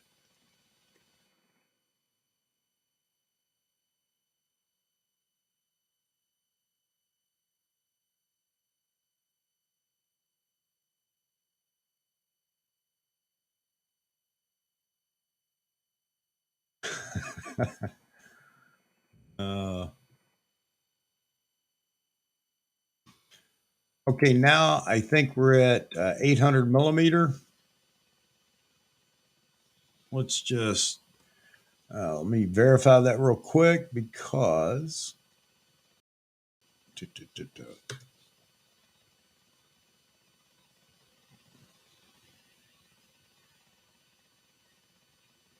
nope, still saying 400. And I thought that this reflected the TC in line.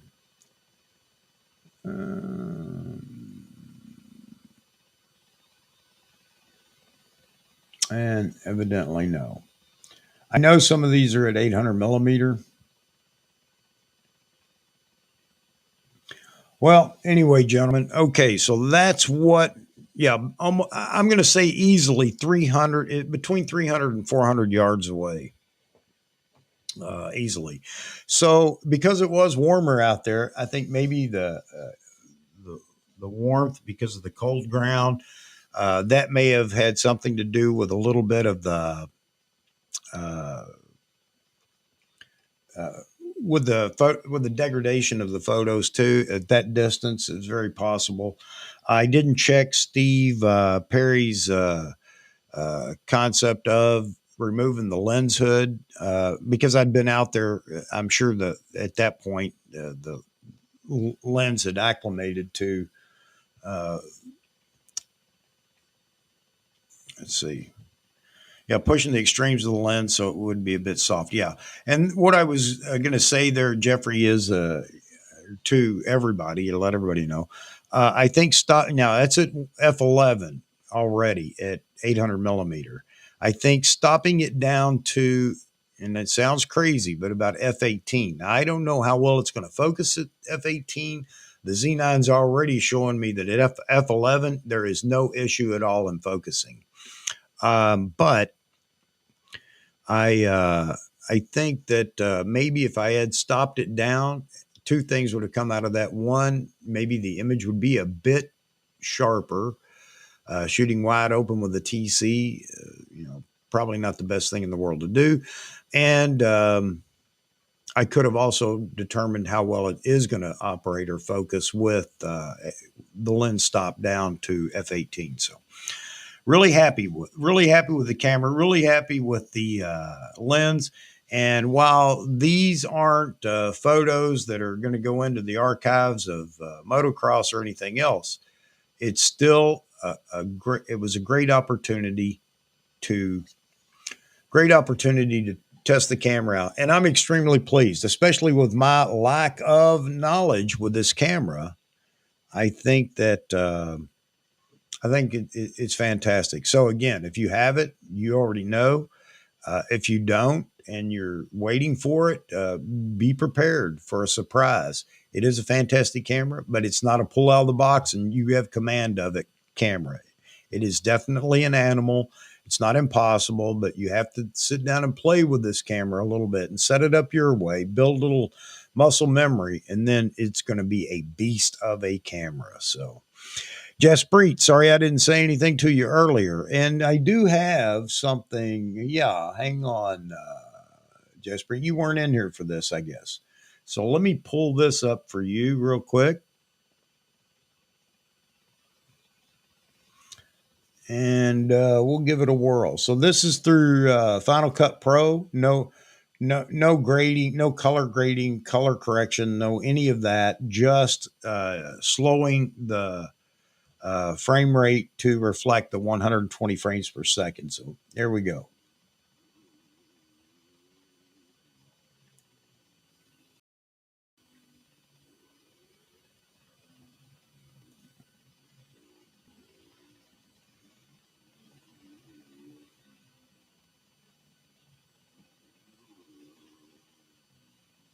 And the significant piece here, Jaspreet, is I'm going to swing immediately to the other rider and it's locked. Focus on him already. Everything's good. I didn't do slow down the whole video. Otherwise, we'd be sitting here forever. But at least some of the significant pieces.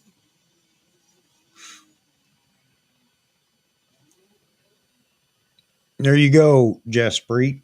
I hope You still in here? I hope you got to see that because I know you were talking about it. Um,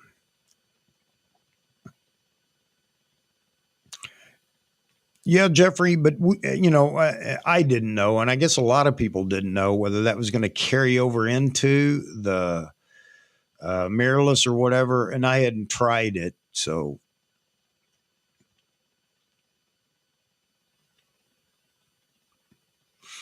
But yeah, man, it works. It definitely works at f11, and I'm going to guess it will work at f18. Now, what does that say about shooting? You're definitely going to have some light, and you're probably still going to be working some ISO at f18 on the long lens. But you know what? For those of us, that's why I call this lens the poor man's 800. That's what it is. It is the poor man's 800. It won't be like that 800 6.3 that's going to come out. Man, wouldn't you love to have that? Or the 400 2.8 TC? Wouldn't you love to have that as well?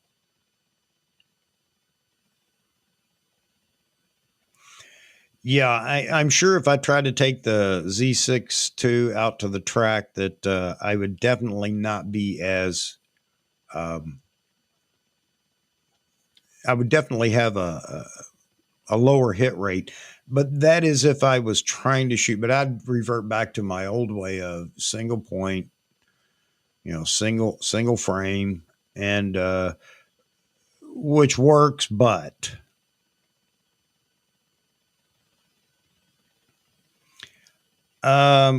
good question, Jeffrey. I don't know. I'm learning video also, and I know that there's some software out there for video noise reduction, but hang on a second. I'm trying to get this screen to. There we go. So I don't know. I'm learning.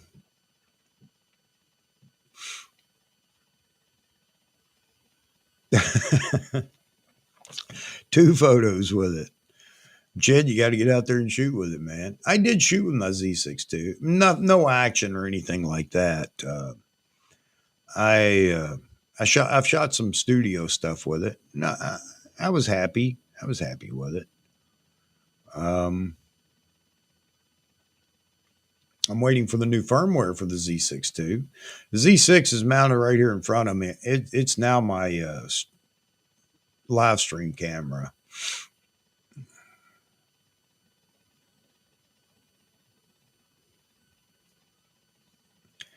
Do. Jaspreet, you still around or did you have to scoot? Robert, glad to see you in here today, man. Uh,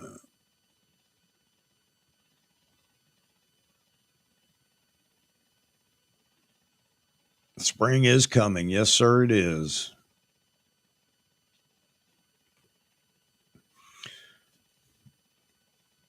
Well, somebody should have told me when you say bird in flight is not easy. I know you're talking about the Z6. Somebody should have told me that tiny birds in flight is a challenge because I just assumed, maybe like everybody, I was going to pull it out of the box and this thing was going to track birds no matter what.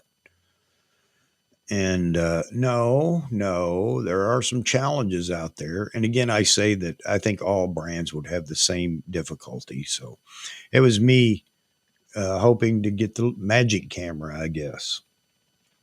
But extremely happy now after going out and shooting some motocross and knowing that for action, it's fine. It's going to be fantastic.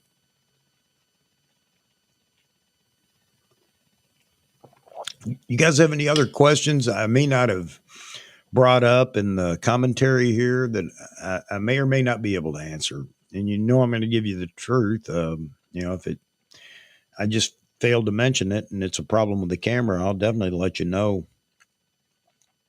But so far, extremely happy. Again, learn the camera, build some muscle memory with it, with all the function buttons and everything else. And I know that this thing's going to be a beast. Happy with the lens. It is what it is. It is a zoom lens. It's not the most expensive lens. It is expensive, but not the most expensive lens, obviously.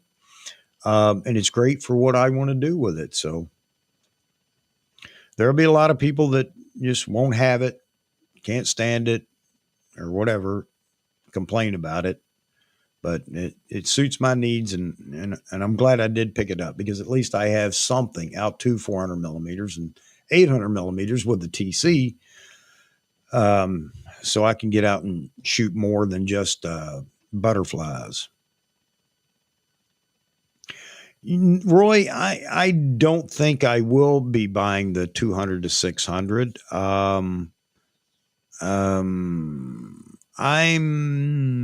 I say I don't think I will. I say I don't think, because right now I don't have any plans to do it. But who knows what my wants will be once that lens comes out. Um, I'm not going to say it would be redundant to buy that with the and have the 1 to 400, because I mean, obviously 400 and 600 is a considerable difference. Um, so who knows? Who knows? I am interested in that 400 PF lens, no doubt about that. I don't know what that's going to cost. I'm going to guess that's going to fall into the category of the 500 PF, F mount. But we'll wait and see. Nikon's shown us that they are willing to make these lenses a little bit cheaper. Now, I say that, and we're talking about the 400 TC 2.8 is $14,000. But then again, look at the price they're expecting for the new Canon 600 and 800. Or no, 800 and what is it? 800 and 1200. You have to mortgage your house, get a second mortgage on your house to buy that 1200, I think.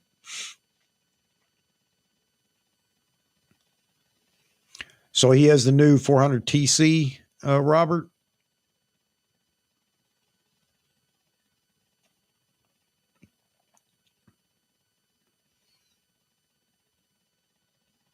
Yeah, James, let's hope that it is the 400 PF at a great price range. I hope it is, because I'd be interested in that. I'll tell you what, I am jonesing for that 500 PF F mount, because I have seen some incredible photos and so many people using that. So I don't know. I'm not in a hurry either way right now. I got to build my kitty up again. So I'll have to go check that out. Ryan Mintz. Yeah, I'm gonna have to check that out. I saw Matt Irwin's. Hey, I got the lens and all, and nothing against Matt Irwin, but if you're gonna bring that lens out, don't just do an unboxing. At least show me 10 photos that you took from the picnic table. I mean, you guys agree? Don't tease me that way. There's no reason for it. So if Mintz has some photos, I'm really interested to see. Um,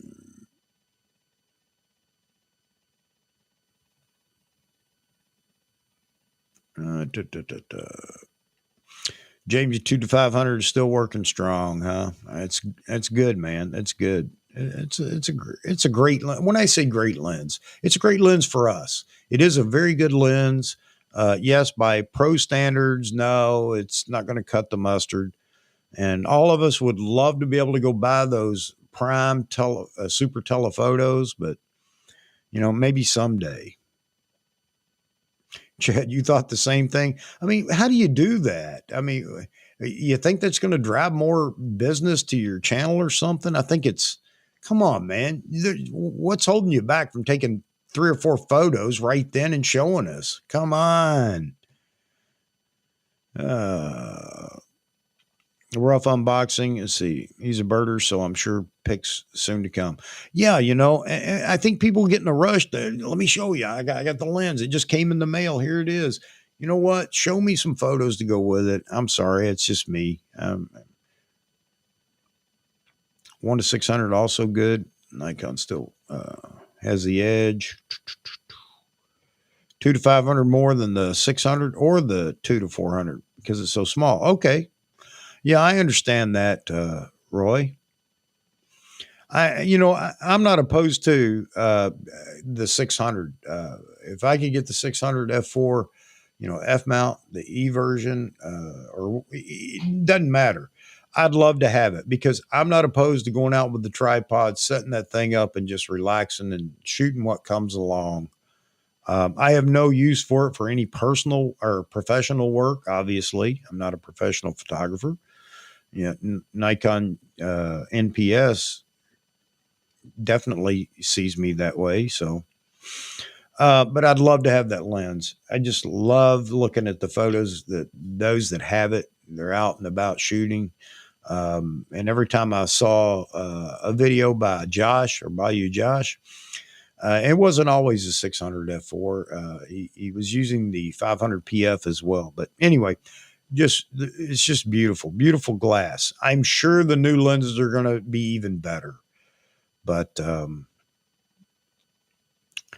well, I don't mind an unboxing video, Jeffrey. You know, I know you're probably the same way, but I don't mind the unboxing video. But if you're going to go to that trouble and make a video, at least snap 4 or 5 photos. I don't care what it's of, you know, but snap 4 or 5 photos and throw it into the video. Nothing wrong with doing that. TC 1.4 700 millimeter at f8. Yeah, nothing wrong with that. It beats f11 on with the 2x on the 1-400. All right. We're winding up to 2 hours. Mama's got. I need to go do a couple of things, and I got to do a couple of things for Mama as well. Yeah, it does sometimes, I guess, Ched. But you know, I'm not going to complain about it. And, you know, again, over in the forums, you know, complaining, somebody took a picture of their cat and they're throwing a temper tantrum. I don't care. I don't care if somebody shoots a photo of their cat or dog or, you know, box or whatever.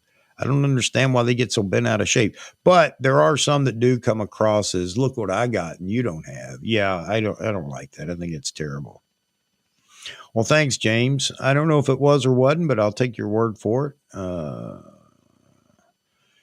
In raw firmware, don't know. Watched Grays this morning and they didn't know anything. However, towards the middle of the video or so, they are believing that, and I don't know, you guys, some of you probably watched it as well.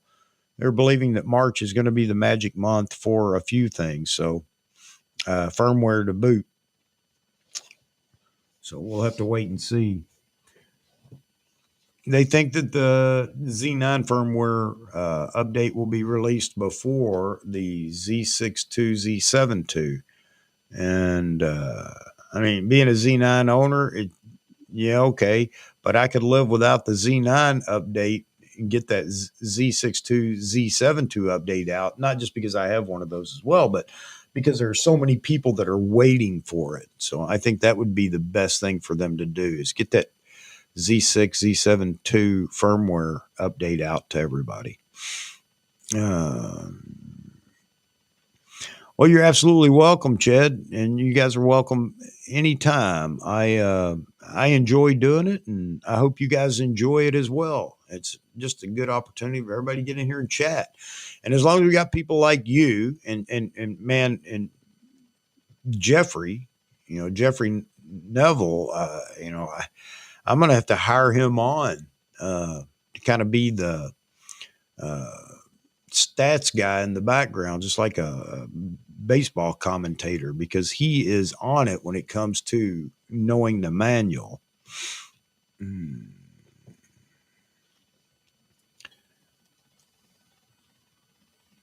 Have you tried the 2.0 on the 2 to 6? Or are you talking about, oh, okay, never mind. Goofy me. You're talking about the new yep, gas. You got it, man. And I have it and I love it and I'm not changing. Dur, dur, dur, dur, dur.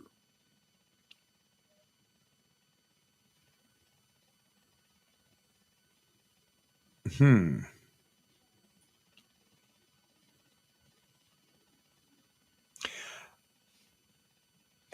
hang on a second.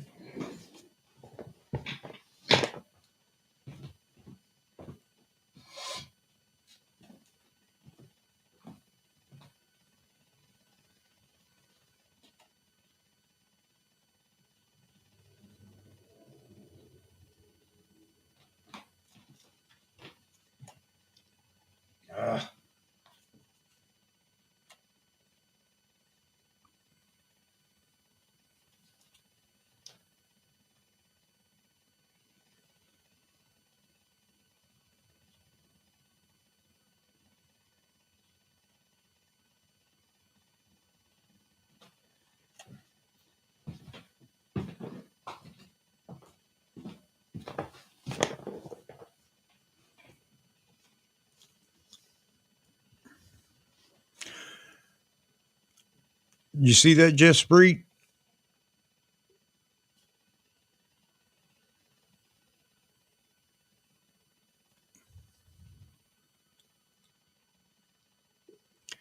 I think the only thing we're really waiting for is RAW and 8K60 in that firmware update. I saw something, it may have been on Grays of Westminster this morning, talking about Tico RAW has patented their process or something like that. So that's the RAW, I guess it's coming in the next firmware update for the Z9. You know, Roy, and you know better than anybody what you absolutely have to get.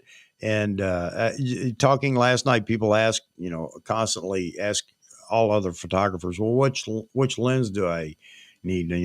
This one's better, but it's expensive. Well, brother, I can't tell you. I can't tell you what lens you need. Period. What focal length or anything else, unless it's something that I'm doing. And I can tell you, I'm not going to tell you that this is the lens you need. I'll tell you that this is the lens that I use, and I like it for this reason or whatever. But a lot of people ask those questions. But man, you're right. Gear is much more fun, but sometimes we got to do the right thing. I understand that. All right, Jeffrey. Thanks, man. Let's see. Start a rumor. No more F mount. Tella. Not on Nikon USA website unless you search based on part number. Been on back order for months for me. Okay. Yeah, start it, man. Start it. I'll second you. Let's see. Jaspreet. I don't know if Nikon even need internal ProRes RAW if in RAW going to work as good as Blackmagic B RAW. Yeah. Who knows, Jaspreet? Who knows, man? And I need to get more involved in the video side of the house. So, I'm planning to do that. Had John from Frame Voyager on. I know you guys were in here with him as well. And I'm going to pick his brain. And hopefully he'll continue to want to be on the show and continue to help us with video, or at least help me. I'd appreciate it. All right, guys, that's it. Caesar, good to see you, man. Keep the videos coming. I like your review that you did. And I try, any of you, if you're on YouTube and you produce anything, I'll always try to catch it because, we can all help each other out, pat each other on the back. It's not easy, especially for those of us that are just starting. But if you got a channel or whatever, I'm definitely going to watch some of your, or not some, I'm going to try to catch all of it. 2 rap videos on D750. All right. You know the deal, man. Send me a link. Okay. Jaspreet. I love looking at work, especially when it's creative. All right. I've got to run. I hate to run on you guys, but thanks again for joining. Thanks for being here. Thanks for joining in the chat. I don't know if I gave you any information, but I thought at least I'd share the photos in the video, and that's all I've got. All right. That said, God bless y'all, and everybody have a wonderful rest of the week. It's hump day, so we're heading towards the weekend. And for those of you that'll be around Saturday night, I'll be back Saturday night. I don't know who I'll have with me, but we'll be on live again. Have a wonderful day, folks, and thanks for dropping by.